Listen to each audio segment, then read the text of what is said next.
할렐루야. 오늘 새벽 예배 자리에 나오신 성도님들을 주님의 이름으로 축복하고 환영합니다. 함께 시간 기도하며 예배의 자리로 나가도록 하겠습니다. 함께 기도하겠습니다. 하나님, 저에게 좋은 날 주시고 새 생명 주셔서 하나님께 예배하며 또 주님을 찬양하게 하시니 감사합니다. 오늘도 성령의 담비 우리의 심령 가운데 내리시사 우리 메마른 땅이 회복되는 역사가 있게 하여 주시옵소서. 주님 말씀하여 주시고 주님의 손길로 저희들을 만져 주시옵소서. 감사드리며 예수님 이름으로 기도하옵나이다. 아멘.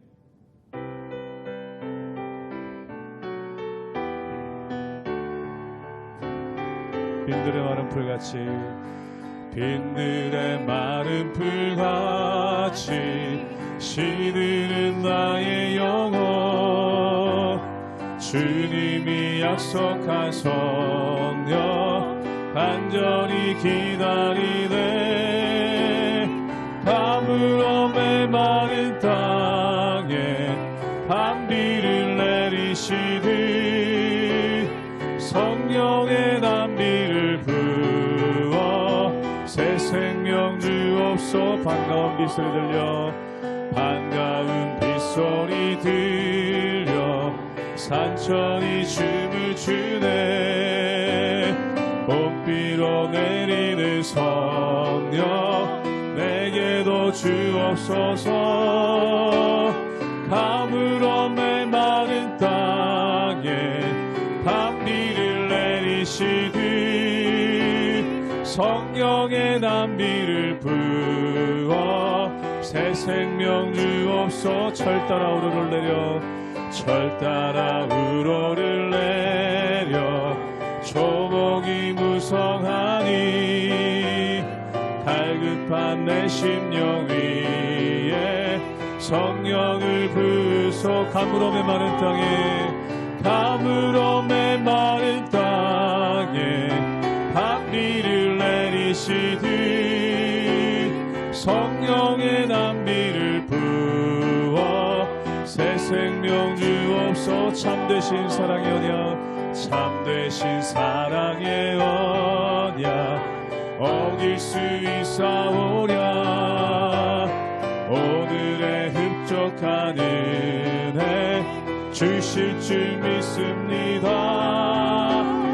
가물어 메마른 땅에 단비를 내리시듯 성령의 단비를 부어 새 생명. 1절 한 번 더 고백하겠습니다. 빈들의 마른 풀 빈들의 마른 풀같이 시들은 나의요. 주님이 약속한 성령 주님이 약속한 성령 간절히 기다리 가물어 메마른 땅에 가물어 메마른 땅에 단비를 내리시듯 성령의 단비를 부어 새 생명 주옵소. 가물어 메마른 땅에 가물어 메마른 땅에 단비를 내리시듯 성령의 단비를 부어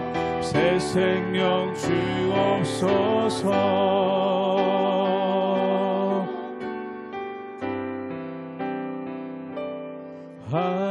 하늘에 나는 새로 주 손길 돌보시네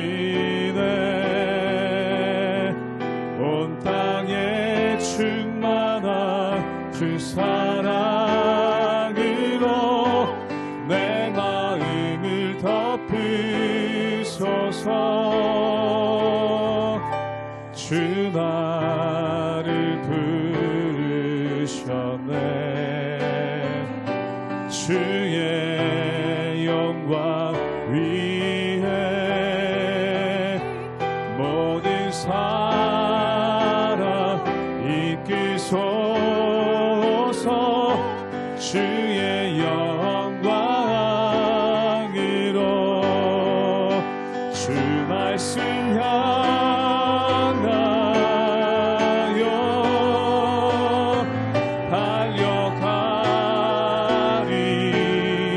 달려가리라. 인도하니 늘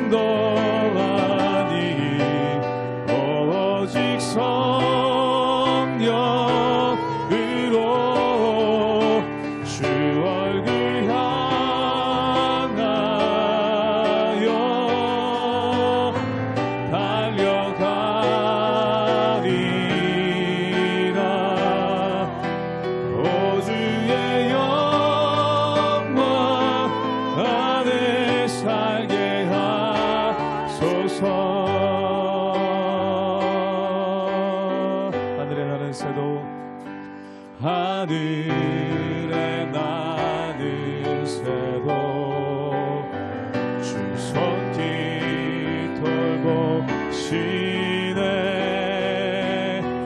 온 땅에 충만한 주 사랑으로 내 마음을 덮으소서. 주 나를 부르셨네. 주 나를 부르셨네. 주의 영광 위에 주의 영광 위에 모든 사람 이끄소서. 주의 영광으로 주 말씀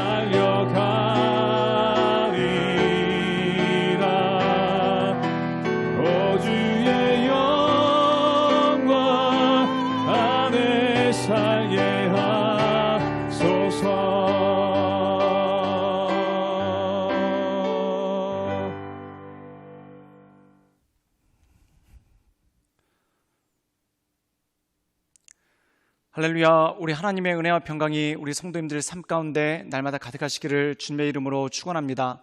우리가 8월을 맞이하여서 함께 창세기의 말씀을 묵상하게 되었습니다. 이 창세기는 성경에 가장 먼저 등장하는 것이 바로 창세기죠. 이 창세기의 시작은 이렇게 시작합니다. 태초에 하나님께서 천지를 창조하셨다. 즉 모든 것의 시작이 하나님으로부터 비롯되었고 또한 모든 것의 출발점이 하나님이다라는 말씀이 이 가운데 있다라는 것입니다. 이것은 우리가 전 우주적으로 우주의 시작과 이 세상 모든 만물의 시작이 하나님으로부터 비롯되었다라는 말씀인 동시에 또한 나의 삶, 또한 나의 인생 역시 하나님으로부터 비롯되었다라는 것을 알 수가 있다라는 것입니다. 그러므로 이 세상의 법칙은 우연에서 시작하는 것을 보게 됩니다. 이 거대한 우주가 어떻게 생겼나? 세상의 법칙으로는 우연하게 생겼다. 또한 더 나아가서 나는 어떻게 이 땅 가운데 오게 되었는가? 우연하게 오게 되었다라는 그러한 메시지가 그 안에 있죠. 그렇다면 우리의 인생이라는 것이 참 허무한 것 아니겠습니까? 우연히 생긴 세상에 우연히 왔다가 우연히 죽게 되는 것, 이것이 바로 우리의 인생이라면 얼마나 허무하고 또한 얼마나 헛된 삶이겠습니까? 그런데 하나님께서는 분명하게 말씀하십니다. 우연히 된 게 아니라 목적을 가지고, 즉 하나님의 창조의 계획에 따라서 우리가 지음을 받았고 또한 이 땅에 태어난 모든 사람들, 이 땅에 있는 모든 풀 한 폭이 또한 돌 하나에도 의미가 있고 또한 그것에 목적이 있듯이 우리의 삶 가운데도 의미가 있고 목적이 있다는 것입니다. 그러므로 우리가 하나님을 알고 신앙생활을 한다는 것은 무엇입니까? 예배당에 나와 예배를 드리고 또한 여러 가지 활동을 하고 봉사를 하는 것도 중요한 신앙생활입니다. 근데 신앙생활의 궁극적인 목적은 뭐냐면 나를 이 땅 가운데 보내신 하나님의 목적, 즉 하나님의 비전에 따라 살아나가는 것, 이것이 바로 궁극적인 신앙생활의 목적이고 우리의 삶의 의미라는 것이죠. 그러므로 이 창세기 말씀을 통해서 우리를 창조하시고 또한 지금까지 이끌어오신 그 하나님을 바라보며 하나님의 말씀 가운데 날마다 온전함으로 살아가시는 우리 모든 성도님들 되시기를 주님의 이름으로 축원합니다. 창세기 1장 1절에서 13절 말씀입니다. 태초에 하나님이 천지를 창조하시니라. 땅이 혼돈하고 공허하며 흑암이 깊음 위에 있고 하나님의 영은 수면 위에 운행하시니라. 하나님이 이르시되 빛이 있으라 하시니 빛이 있었고 빛이 하나님이 보시기에 좋았더라. 하나님이 빛과 어둠을 나누사 하나님이 빛을 낮이라 부르시고 어둠을 밤이라 부르시니라. 저녁이 되고 아침이 되니 이는 첫째 날이니라. 하나님이 이르시되 물 가운데 궁창이 있어 물과 물로 나뉘라 하시고 하나님이 궁창을 만드사 궁창 아래의 물과 궁창 위의 물로 나뉘게 하시니 그대로 되니라. 하나님이 궁창을 하늘이라 부르시니라. 저녁이 되고 아침이 되니 이는 둘째 날이니라. 하나님이 이르시되 천하의 물이 한 곳으로 모이고 묻이 드러나라 하시니 그대로 되니라. 하나님이 묻을 땅이라 부르시고 모인 물을 바다라 부르시니 하나님이 보시기에 좋았더라. 하나님이 이르시되 땅은 풀과 씨 맺는 채소와 각기 종류대로 씨 가진 열매 맺는 나무를 내라 하시니 그대로 되어 땅이 풀과 각기 종류대로 씨 맺는 채소와 각기 종류대로 씨 가진 열매 맺는 나무를 내니 하나님이 보시기에 좋았더라. 저녁이 되고 아침이 되니 이는 셋째 날이니라. 오늘 말씀 가운데 보면은 태초에 하나님께서 천지를 창조하셨다라고 말씀하고 있습니다. 그럼 창조란 무엇인가? 오늘 말씀 가운데 보면은 땅이 혼돈하고 공허하고 흑암의 깊음이 있었다라고 말씀하고 있습니다. 그런데 이러한 세상을 향해서 하나님께서 뭐라고 말씀하시냐면 빛이 있으라라고 말씀하시니 빛이 생겼다는 것이죠. 사랑하는 여러분, 창조에는 두 가지 의미가 있습니다. 첫 번째는 생명의 창조, 두 번째는 질서의 창조라는 것이죠. 즉 혼돈한 세상 가운데 하나님께서 질서를 부여하셨다는 것입니다. 그 질서를 부여하셨다는 의미는 무엇이겠습니까? 우리 함께 창세기 1장 3절의 말씀을 읽도록 하겠습니다. 제가 읽겠습니다. 하나님이 이르시되 빛이 있으라 하시니 빛이 있었고, 오늘 말씀 가운데 보면은 빛이 있었다는 겁니다. 빛이라는 것은 무엇입니까? 첫 번째 어둠을 밝히는 것이 있죠. 그런데 그 빛의 궁극적인 의미는 뭐냐면 우리에게 기준을 제시해 주는 것이 바로 빛이라는 것입니다. 예를 들어서 밤중에 바다를 항해하는 배가 있습니다. 그 배는 무엇으로 기준을 삼습니까? 자기 주변에 있는 파도 또한 하늘을 보고 기준을 삼는 것이 아니라 등대를 보고 기준을 삼습니다. 그 등대는 무엇입니까? 빛이죠. 또한 하늘에 있는 별을 보고 그들이 기준을 삼습니다. 이것이 바로 빛이라는 것이죠. 또한 우리가 하루를 택할 때 무엇을 보고 기준을 택합니까? 즉 해의 높이, 즉 다시 말해서 빛이 모든 것들의 기준이 된다는 것이죠. 사랑하는 여러분, 질서가 있다는 것은 무엇입니까? 기준이 있다는 것입니다. 그 기준에 따라서 움직이는 것, 이것이 바로 온전한 질서라는 것이죠. 사랑하는 여러분, 혼란스럽다는 것은 무엇일까요? 기준이 없다는 것입니다. 이 세상 사람들이 혼란스러운 이유가 바로 그것입니다. 기준이 없기 때문에 그렇죠. 기준이 없으니까 어떻게 할까요? 자기의 각자의 소견에 옳은 대로 행하니까 각자가 옳고 또한 각자가 자기 스스로를 진리로 택하는 그러한 모습이 그 가운데 있지 않습니까? 그러니까 무질서한 것입니다. 그렇기 때문에 동상이몽이 있는 것이고, 그렇기 때문에 오해가 있는 것이고, 또한 그렇기 때문에 온전하지 못한 모습이 그 가운데 있다는 것이죠. 하나님께서는 기준이 되십니다. 창조의 원리는 바로 이 땅 가운데 기준을 세워주신다는 것이죠. 가정의 기준이 있을 때 그 가정이 온전히 세워져 나가고, 또한 이 세상과 사회의 기준이 있을 때 이 세상이 온전히 세워져 나간다는 겁니다. 즉 우리가 질서의 하나님, 창조의 하나님을 믿는다는 것은 바로 이것이죠. 하나님께서 우리의 모든 것에 기준이 되신다는 것입니다. 그렇다면 하나님께서 우리에게 기준이 되실 때 우리의 삶 가운데 어떠한 일이 있겠습니까? 우리 함께 창세기 1장 10절의 말씀을 읽도록 하겠습니다. 제가 읽겠습니다. 하나님이 물을 땅이라 부르시고 모인 물을 바다라 부르시니 하나님 보시기에 좋았더라.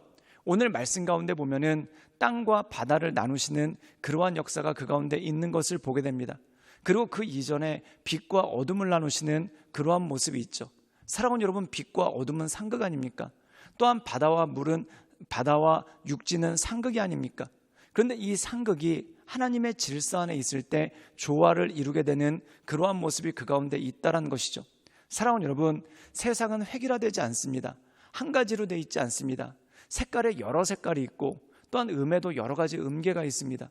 그런데 사랑하는 여러분, 예술은 무엇입니까? 그 여러 가지의 색깔, 아름다운 그림은 그 여러 가지의 색깔이 조화를 이루어서 아름다움을 창조해내는 것, 이것이 바로 조화 아니겠습니까? 또한 음도 마찬가지입니다. 여러 가지 세상의 음들이 그냥 울려 퍼지면 소음입니다. 그런데 이것들이 조화를 이루고 화음을 이룰 때 아름다운 음악이 되는 것이죠. 우리의 삶도 마찬가지라는 것입니다. 하나님의 기준이 없으면 우리의 삶은 그냥 혼란스럽습니다. 상극들이 서로 부딪히고 갈등할 수밖에 없다는 것이죠. 그런데 하나님의 말씀이 기준이 됐을 때 상극을 이루던 것들이 조화를 이뤄서 가장 아름다운 모습, 또한 가장 좋은 모습을 보이는 그러한 일들이 그 가운데 있다라는 것이죠. 사랑하는 여러분, 하나님께서는 빛과 어둠을 나누시고 또한 육지와 바다를 나누시고 보시기에 심히 좋았다라고 말씀하십니다. 그 이유가 무엇일까요? 모든 것이 상극이지만 그것이 하나님의 말씀 가운데, 하나님의 인도하신 가운데 조화를 이루어서 아름다움을 창조해내는 그러한 모습이 그 가운데 있다라는 것이죠. 사랑하는 여러분, 사람도 마찬가지입니다. 똑같은 가족이라도 성격이 천차만별입니다. 모두가 다르고 심지어 상극을 이루기도 합니다. 그런데 어떻게 온전한 가정이 될까요? 하나님께서 그 안에 기준이 되어주실 때 우리가 그 안에서 조화를 이루고 그 조화가 가장 극상품의 아름다움을 이뤄낼 수 있는 능력이 그 가운데 있다라는 것이죠. 그러므로 사랑하는 여러분, 우리에게 중요한 것은 뭐냐면 하나님이 기준이 되어주시는 것입니다. 교회에 하나님의 기준이 있을 때 그때 교회가 조화를 이룰 수 있고, 또한 가정에 하나님의 기준이 있을 때 가정이 조화를 이루고, 또한 세상 가운데 하나님의 말씀의 기준이 있을 때 세상이 조화를 이루어 가장 아름다운 모습, 즉 창조의 원래의 모습을 이뤄갈 수 있는 능력이 그 가운데 있다라는 것이죠. 그러므로 사랑하는 여러분, 하나님의 말씀이 없이는, 또한 하나님의 기준이 없이는 모든 것들은 갈등할 수밖에 없고 혼돈할 수밖에 없습니다. 그러므로 하나님께서 우리의 중심이 되어주시는 것, 이것이 우리 삶 가운데 가장 중요한 원리라는 것이죠. 그러므로 사랑하는 여러분, 이 창조의 원리에 따라서 우리가 하나님을 우리의 중심으로 삼고 하나님을 우리의 기준으로 삼고 하나님의 뜻 가운데 온전함으로 살아가시는 우리 모든 성도님들 되시기를 주님의 이름으로 축원합니다. 함께 기도하시겠습니다. 늘 언제나 살아서 역사하신 주님, 하나님께서 기준이 되어주시지 않았을 때 세상의 모든 것들이 혼돈하고 공허하며 흑암 가운데 있는 것을 보게 됩니다.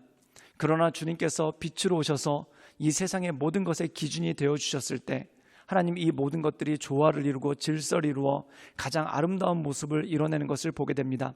우리의 삶 가운데 하나님의 역사가 있어서 우리의 삶을 통해 가장 아름다운 조화가, 또한 가장 아름다운 온전한 일들이 이루어질 수 있도록 주님 도와주시고 역사하여 주시옵소서. 예수님의 이름으로 감사하며 기도드리옵나이다. 아멘.